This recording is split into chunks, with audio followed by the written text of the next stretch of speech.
where we see ourselves in the natural world.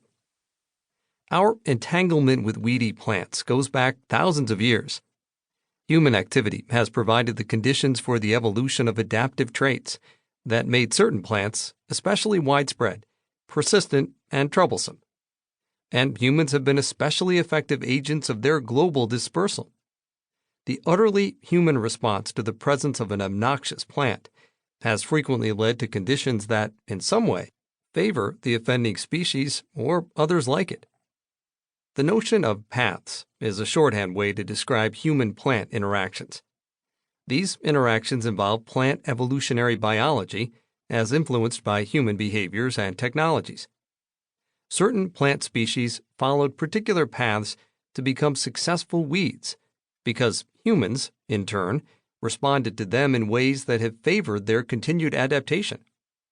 Thus, ordinary, unobtrusive plants with inherited survival traits achieved ecological success and spread their weedy genes across diverse environments around the world. They couldn't have done so by themselves. Humans unintentionally provided selection pressures for the evolution and survival of traits for botanical rudeness. And the intrusion of unwanted plants has motivated people to change the way they think and behave toward the environment. As a result, the paths to weediness resemble co-evolutionary relationships. Weeds wouldn't be weeds without us, and we wouldn't be who we are without weeds. I've chosen 8 weeds to represent different paths made possible by various features of plant biology and human interactions. Most familiar is dandelion, which followed a path opened by the human imagination and its construction of social rules. Dandelions exploited this opening with the aid of a unique seed dispersal mechanism and breeding system. Least familiar is Florida beggarweed, a southern species that followed a path made available by unintended dispersal facilitated by slavers, opportunists, and sticky seed pods. Velvet leaf became a troublesome plant in the footsteps of nation building, along with entrepreneurial hopes that disregarded the power of seed ecology and biological plasticity.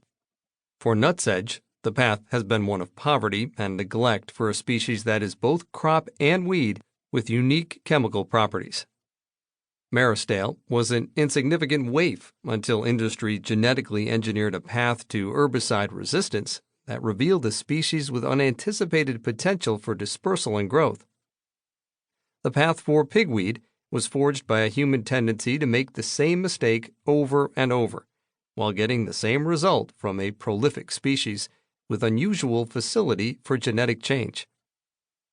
Ragweeds followed paths of environmental disturbance that led them out of riversides into crop fields and across the world with war and economic development, where they exploited their ability to thrive on contaminated soils in a changing climate. Foxtail became a major weed when the expansion of American agriculture after World War II opened a path for a novel, robust grass to cross the prairie.